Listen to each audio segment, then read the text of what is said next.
சத்தியத்தை அறிவுகள், சத்தியம் உங்களை விடுதலையாக்கும். அப்ப சத்தியத்தை அறிந்து கொள்ள இந்த ராஜாவை அறிந்து கொள்ள உங்க வாழ்க்கையின் எல்லா பிரச்சனைக்கும் பதில் இவர்கிட்ட இருக்கு. நீங்க விசுவாசித்து அந்த விடுதலையும் சுகத்தையும் நீங்க பெற்றுக்கொள்ள வேண்டும். விஷயம் உங்க கையில இருக்கு.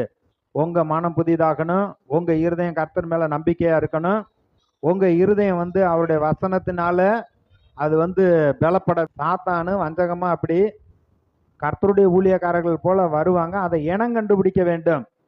பரிசுத்தம் இருக்கா, நீதி இருக்கா, உண்மை இருக்கா, சத்தியம் இருக்கா, அவங்க உண்மையிலே கர்த்தருக்காக வாழ்றாங்களா, குடும்பத்துல ஒழுங்கா குடும்பத்தை நடத்த மாட்டாங்க, அதே போல ஒரு இடத்துலயும் ஒரு அதிகாரத்துக்கு கீழ்ப்படிஞ்சிருக்க மாட்டாங்க. கேட்டா நான் பெரிய தீர்க்கதரிசி, வரம் பெற்றவர், கடவுள் எனக்கு தரிசனமானார், சொப்பனம் கொடுத்தாரு அப்படின்லாம் வெளிப்பாடு கொடுத்தாருலாம் சொல்லுவாங்க. இதெல்லாம் ஏமாந்து போகக்கூடாது. அவரால் பெற்ற அபிஷேகம் உங்களுக்குள் இருக்கிறது.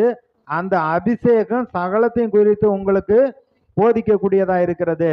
அப்ப இந்த ராஜா வல்லமை உள்ளவர், பராக்கிரமம் உள்ளவர், ஆலோசனை கர்த்தர், பலப்படுத்துறவருங்கிறப்ப சங்கீதம் 32:8 சொல்லி இருக்கிறவரு அவர் உங்க மேல கண்ணை வைத்து உங்களுக்கு ஆலோசனை சொல்லுவார், நீங்கள் நடக்க வேண்டிய வழியை காண்பிக்கிறவராய் இருக்கிறார். இப்ப நம்மளுடைய வசனத்தை பகுத்து ஆராய வேண்டும், அதை ஏற்றுக்கொள்ள வேண்டும்.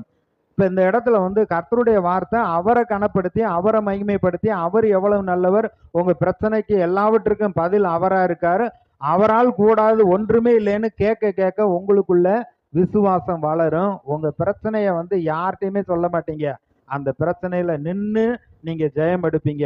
தாவீது அப்படிதான் செய்யறார். எனக்கு உண்டான நெருக்கத்துல கர்த்தரை நோக்கி கூப்பிட்டேங்கிறாரு.